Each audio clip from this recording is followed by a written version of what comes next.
Berlanjut dari chapter sebelumnya, Shin memperlihatkan sisi tetua Yi dan putri ketiga yang kaget karena secara tiba-tiba tempat harta Taos Hwoyun telah terbuka. Untuk menyelesaikan tugas senior Chen dalam bentuk sapu tangan yang diberikan ke Nona Yi, mereka semua berangkat menuju tempat harta karun tersebut.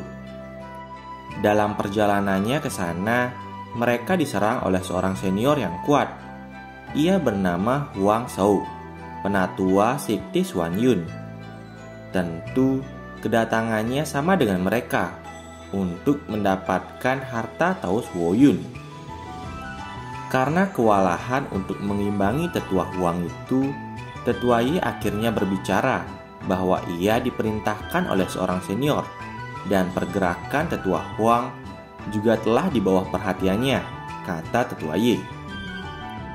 Tetua Huang yang mendengar itu tentu panik karena senior yang dikatakan tetua Yi telah memprediksinya sembari melihat sekitar untuk memastikan.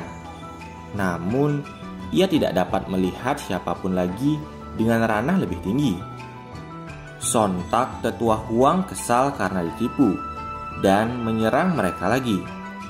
Tetua Yi dan Qin tentu tidak tinggal diam. Mereka mengerahkan kekuatan dengan cangkul dan pisau dapur sakti mereka. Namun, itu masih belum bisa menandingi tetua Huang. Mereka pun terdesak dan menganggap bahwa senior telah meninggalkan mereka. Hal itu bertepatan saat Liu Suyan, Fang Ling, dan alpaka tersebut sampai di sana dan mendengar keluhan mereka. Mendengar itu, alpaka tersebut kemudian berbicara, memastikan apakah senior yang dimaksud tetua Qing dan Yi bermarga Chen. Kedua adik kakak itu serta kelompok tetua Yi juga terkejut mendengar alpaka tersebut bisa bicara. Nih, si Fang Ling asal kasih nama aja ya. Belum juga dikasih sama Chen Fan tuh alpaka. Nona Yi kemudian membenarkan pertanyaan dari alpaka tadi. Mendengar itu, si alpaka pun mengerti situasinya. Segera ia mengeluarkan kekuatannya dan berubah menjadi Super Saiyan. Kelompok tetua Yi sangat senang karena senior Chen telah memprediksi ini dan mengirimkan alpaka itu untuk membantu, pikir mereka. Roh dalam alpaka itu pun mengeluarkan seluruh kekuatannya dan menyerang tetua Huang. Meski sempat membuat perisai, namun itu masih kalah oleh kekuatan alpaka tersebut, hingga tetua Huang terjatuh ke tanah dan mengalami luka berat.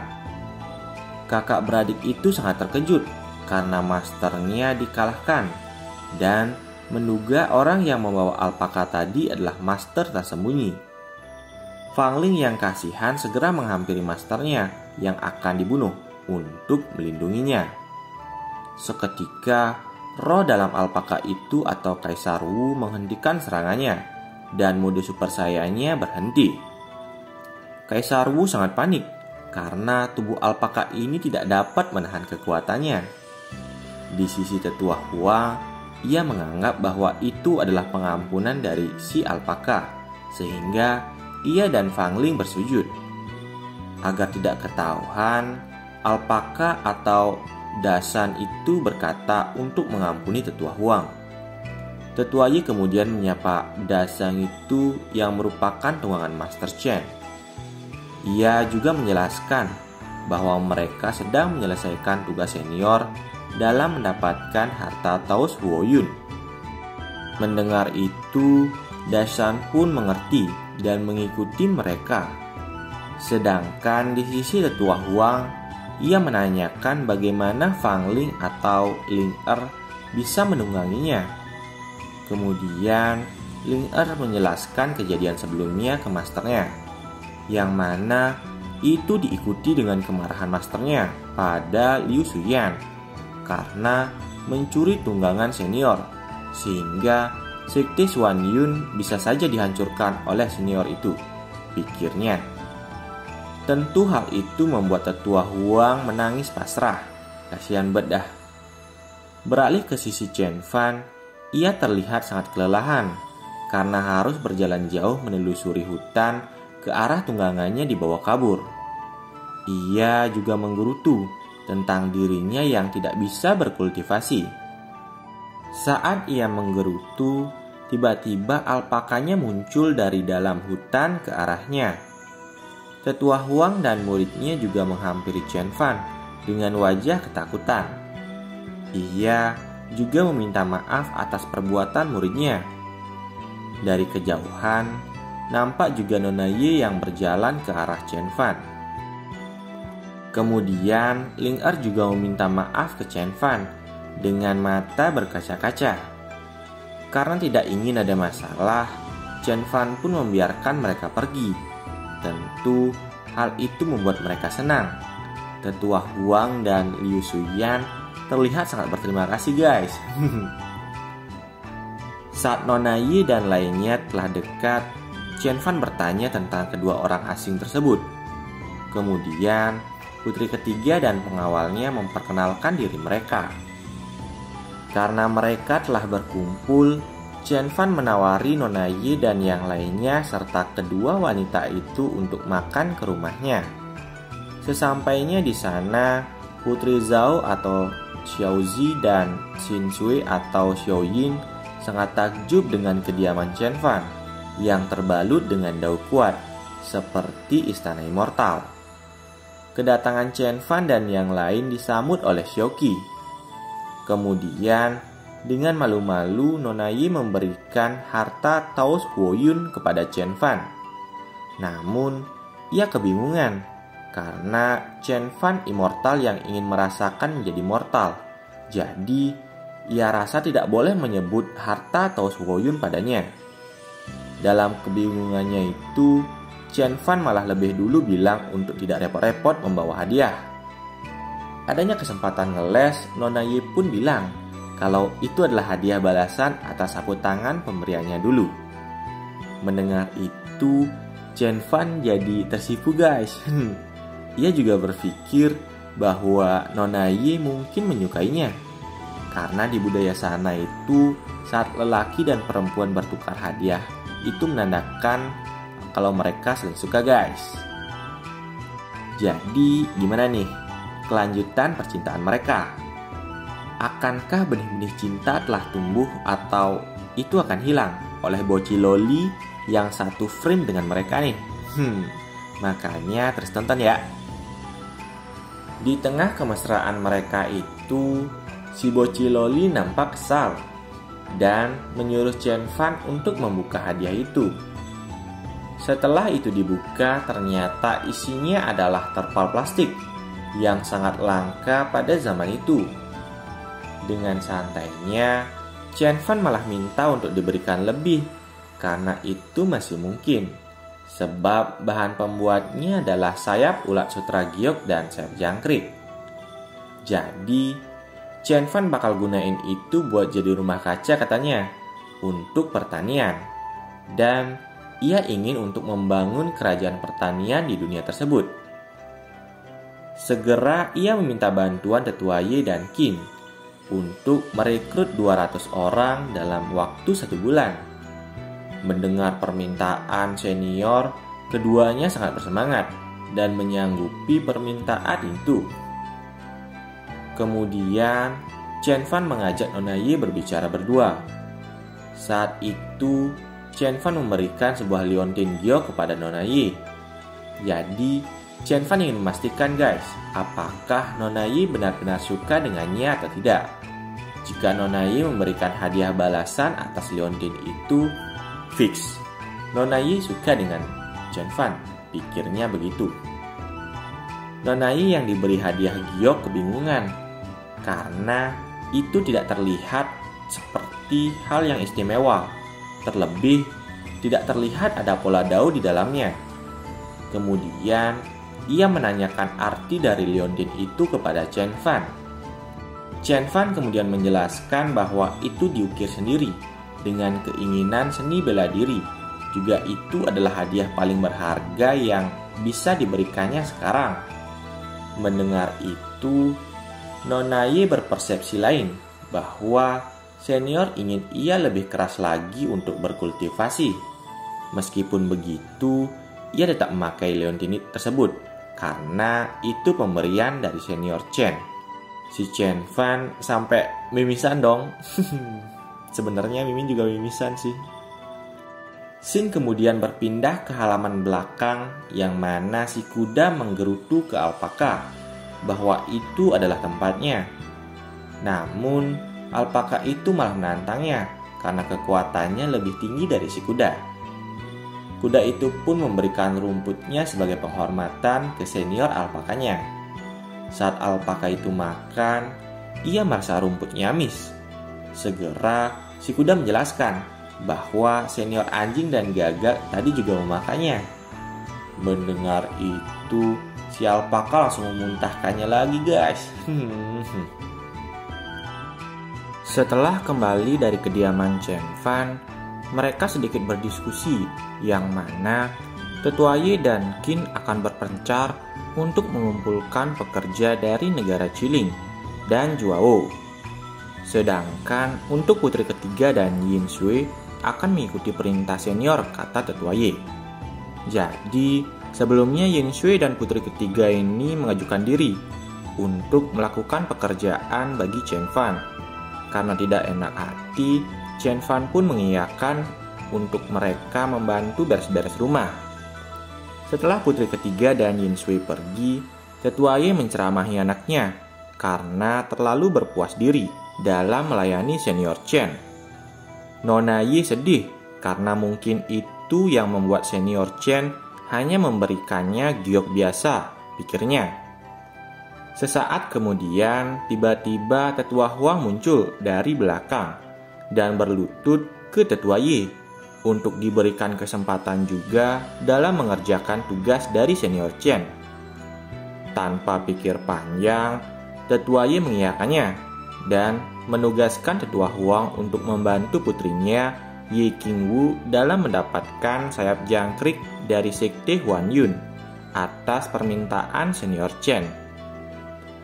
Mendengar itu, Tetua Huang bersedia, bahkan sampai bersujud-sujud karena diberikan kesempatan. Kembali ke sisi Chen Fan, ia tengah menulis sebuah kaligrafi yang mengandung Dao dengan bakat dewanya. Tentu saja itu membantu Xiaoqi meningkatkan ranahnya secara tidak langsung, yang saat itu ada di samping Chen Fan. Setelah selesai, Chen Fan malah tidak puas dengan hasil yang dikerjakannya, yang mana itu membuat Xiaoqi terkejut. Untuk menyegarkan pikirannya kembali, Chen Fan pergi ke dekat jendela sambil menghayal kencan dengan Ye Qingwu. Saat melihat ke halaman belakangnya, Chen Fan terkejut karena kotoran kuda menggunung di sana. Nampak si kuda lemas karena kehabisan tenaga habis berak begitu banyaknya. Sampai-sampai Chen Fan heran dengan perilaku penyakit kuda itu. Sehingga ia memutuskan untuk menyembelihnya saja agar tidak menderita. Mendengar itu, seluruh peliharaan Chen Fan kaget dan ketakutan, termasuk Xiaoqi. Saat Chen Fan ke dalam mengambil pisau, Xiaoqi menghampiri kuda itu dan menasehatinya untuk sebisa mungkin tetap membajak. Saat Chen Fan datang lagi, Xiaoqi berkata bahwa kuda itu masih membajak lagi. Mendengar itu, Chen Fan kembali membuatkan obat mujarab untuk kuda tersebut. Saat diminumkan, vitalitas kuda tersebut kembali yang membuatnya bisa membajak dengan cepat lagi. Sin kemudian berganti ke kota Qingxi. Terlihat seorang pemuda bernama Yan Xiaofeng yang merupakan jenius namun menyembunyikan kekuatannya untuk berkelana memahami jalan pedang. Sampai ia di depan sebuah toko yang memancarkan aura yang sangat kuat. Saat ia lebih dekat, ternyata itu adalah niat pedang yang sangat kuat terpancar dari sebuah lukisan. Segera ia menawar lukisan itu, namun ia lebih tertarik menemukan pembuatnya. Atas petunjuk dari pedagang di sana, ia segera mengejar Chen Fan. Hingga akhirnya ia berhasil menemui Chen Fan. Saat itu, ia memperkenalkan dirinya dan meminta Chen Fan menjual lukisan juga kepadanya. Dengan santai, Chen Fan memberikan gulungan lukisan itu dengan harga hanya 10 koin emas. Saat Yan Xiaofeng membukanya, muncullah dao kuat berupa Phoenix Nirwana dari lukisan itu. Setelah memastikannya, mereka pun pergi. Jadi selama ini, untuk mendapatkan uang, Chen Fan menjual lukisannya dengan bakat dewa lukisnya itu guys. Si Chen Fan nggak sadar tuh kalau lukisannya sangat berharga. Scene beralih ke kerajaan Chao. Terlihat putri ketiga bertanya ke ibunya tentang yang terjadi pada ayahnya. Jadi, ayah putri ketiga atau kaisar tengah berusaha untuk menghilangkan energi negatif dari tubuhnya. Melihat dan mendengar itu, putri ketiga menenangkan ibunya bahwa ia telah bertemu seorang master yang sangat kuat dan kerajaan Feming yang meracuni ayahnya akan dihancurkan. Mendengar putrinya berkata demikian, kaisar hanya pasrah dan berkata untuk lebih memperhatikan dirinya sendiri. Putri ketiga menambahi bahwa ia juga menjadi pelayan master itu dan tetap di sisinya untuk menyirami bunga. Mendengar itu, sang kaisar syok berat. Putrinya yang seorang bangsawan harus menjadi pelayan orang lain. Putri ketiga pun menunjukkan kultivasinya yang telah meningkat 3 ranah untuk meyakinkan ayahnya. Melihat itu, ayah dan ibunya kaget. Sang kaisar juga berencana untuk ikut mengunjungi master tersebut agar sekiranya mau untuk menjadi pelindung kerajaannya. Xin kemudian memperlihatkan Chen Fan yang balik ke rumahnya. Di sana telah ada De Zhuang yang melaporkan bahwa ia telah menangkap pedagang budak karena kedua orang itu mencoba mempengaruhi De Zhuang dengan bilang ia keturunan monyet bangsawan. Karena mencurigakan, ia menangkap mereka. Jadi sebelumnya Chen Fan meminta bantuan De Zhuang untuk menangkap pedagang budak yang menculik Xiaoqi guys. Chen Fan kemudian menyuruh Xiaoqi memeriksa apakah benar orang itu yang menculiknya, sembari ia memuji Xiaobi karena Xiaobi lah yang berhasil menghajar penculik tersebut. Setelah diperiksa Xiaoqi, itu bukanlah penculiknya yang membuat Chen Fan panik karena salah tangkap. Tak ada angin, tak ada hujan, kedua orang itu malah menawarkan diri untuk menangkap pedagang budak yang dimaksud oleh Chen Fan. Chen Fan pun memperbolehkannya dan mengobati mereka terlebih dahulu. Setelahnya, mereka pun berpamitan pulang. Saat di jalan, salah satu dari mereka bertanya, mengapa menerima pekerjaan itu? Padahal, misi utama mereka adalah mengajak De Zhuang kembali ke sekte. Pamannya pun menjelaskan bahwa De Zhuang memang ras monyet, namun saat lahir dia tidak punya jiwa bela diri. Tetapi De Zhuang sekarang telah membangkitkan jiwa bela diri termurni, yang mana itu berkat bantuan dari Tuan Chen Fan. Jika mereka membantu Tuan Chen, tentu ia akan membantu mereka juga, kata orang itu. Kembali ke sisi Chen Fan, ia tengah membuatkan rumah untuk si anjing Xiaobi. Hal itu membuat binatang lainnya iri kepada Xiaobi. Saat rumahnya selesai, Xiaobi langsung mencobanya. Tiba-tiba dari pintu depan datang putri ketiga, Yin Shui, serta kaisar dan permaisurinya. Sebagai anjing penjaga, Xiaobi langsung menggonggong mereka, yang membuat kaisar dan permaisurinya kaget, karena itu adalah anjing dewa.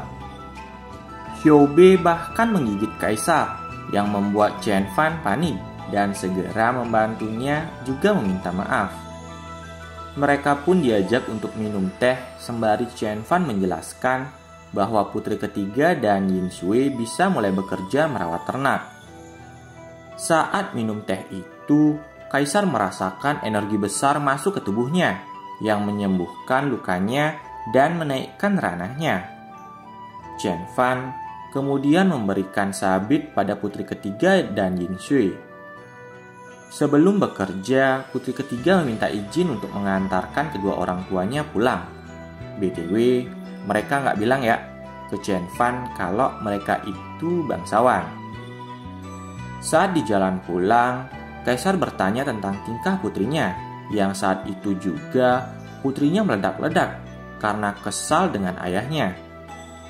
Ia kesal karena orang tuanya tidak tulus menghormati senior Chen, sehingga ia disuruh merawat ternak dibanding menyiram bunga. Selain itu, sabit yang diberikan senior lebih lemah dibanding sabit milik bibi Shui-nya. Ini nih, yang 11-12 sama kalian, yang suka nendang-nendang pintu supaya dibeliin Vespa Matic. Untuk menenangkan putrinya, Permaisuri memberikan solusi dengan mencarikan binatang buas lain untuk senior. Karena terlalu banyak orang untuk merawat binatang yang sedikit. Itu juga bisa sebagai langkah pendamaian. Beralih ke sisi Chen Fan yang sedang bermain dengan Xiaoqi, ia sedang memikirkan Nona Ye karena sudah 21 hari namun belum membalas hadiah liontinnya terakhir kali. Tiba-tiba datang Tetua Qin dengan 100 orang menghadap Chen Fan bahwa ini adalah pekerja yang siap untuk disuruh apapun, kata Tetua Qin.